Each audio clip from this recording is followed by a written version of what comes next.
Hello കൂട്ടുകാരെ, ഞാൻ എങ്ങനെയാണ് ഇൻക്യുബേറ്ററിൽ മുട്ടകൾ വെച്ച് കുഞ്ഞുങ്ങളെ വിരിയിക്കുന്നത് എന്നതിൻ്റെ ഒരു വീഡിയോ ആയിട്ടാണ് ഞാൻ നിങ്ങളുടെ മുൻപിൽ വന്നിരിക്കുന്നത്.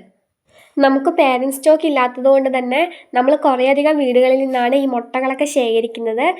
ഈ മുട്ടകൾ ശേഖരിക്കുമ്പം ഏത് വീട്ടിൽ നിന്നാണോ ശേഖരിക്കുന്നത് അവരുടെ പേരും കൂടി ഇതിനകത്ത് ഞാൻ എഴുതുന്നുണ്ട്. അതെന്തെന്ന് വെച്ചിട്ടുണ്ടെങ്കിൽ നമ്മൾ മുട്ടകൾ വിരിയുമ്പം ഏത് വീട്ടിൽ നിന്നാണ് ഏറ്റവും കൂടുതൽ വിരിഞ്ഞതെന്ന് മനസ്സിലാകാൻ വേണ്ടിയിട്ടാണ് ഈ പേരെഴുതുന്നത്. അത് നമുക്ക് ഉപകാരമായിരിക്കും. ഇനി നമ്മൾ ഇൻക്യുബേറ്ററിൽ മുട്ടകൾ വെക്കാൻ വേണ്ടി പോവാണ്. നമ്മൾ ഇൻക്യുബേറ്ററിൽ മുട്ടകൾ വെക്കുന്നതിന് മുമ്പായിട്ട് ന്യൂസ് പേപ്പർ 2-3 എണ്ണം ഒന്ന് കട്ടിയൊക്കെ ഇട്ട് കൊടുക്കണം. അല്ലെങ്കിൽ മുട്ടകളൊക്കെ വിരിയുന്ന സമയത്തുള്ള അഴുക്കുകളൊക്കെ പറ്റിയിട്ട് നമ്മുടെ ഇൻക്യുബേറ്റർ കേടായി പോകാൻ സാധ്യതയുണ്ട്. അതുകൊണ്ടാണ് നമ്മൾ 2-3 ലെയറായിട്ട് ഈ ന്യൂസ് പേപ്പറൊക്കെ ഇട്ട് കൊടുക്കുന്നത്.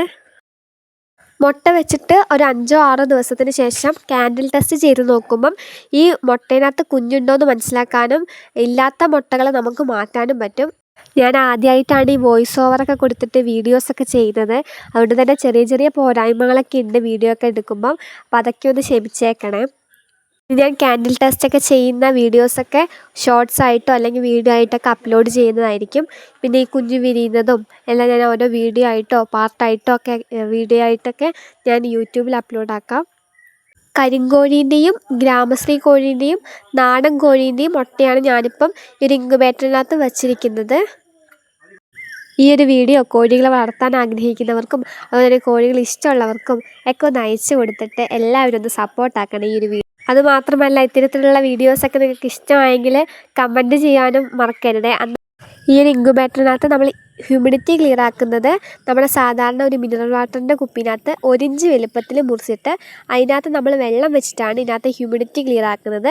ഇത് നമ്മുടെ ഫാനിൻ്റെ, അതായത് ഇതിൻ്റെ മുകളിലൊരു ഫാനുണ്ട്, ആ ഒരു ഫാനിൻ്റെ നേരെ താഴെയായിട്ട് വേണം നമ്മൾ ഈ ഒരു 1 ഇഞ്ച് വലുപ്പത്തിലുള്ള ഈ ഒരു വെള്ളം വച്ച് കൊടുക്കാൻ വേണ്ടിയിട്ട് കൊടുക്കുന്നത്.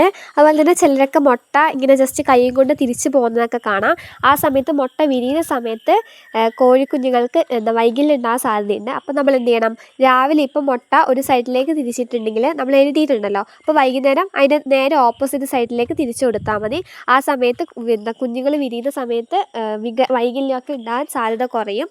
ഇതിൻ്റെ 5-6 ദിവസത്തിന് ശേഷം ക്യാൻഡിൽ ടെസ്റ്റൊക്കെ ചെയ്യുന്നത് ഞാൻ ഷോർട്സൊക്കെ ആയിട്ട് വീഡിയോ യൂട്യൂബിൽ അപ്ലോഡ് ചെയ്യുന്നതായിരിക്കും. അതുവരേക്കും ബൈ ബൈ.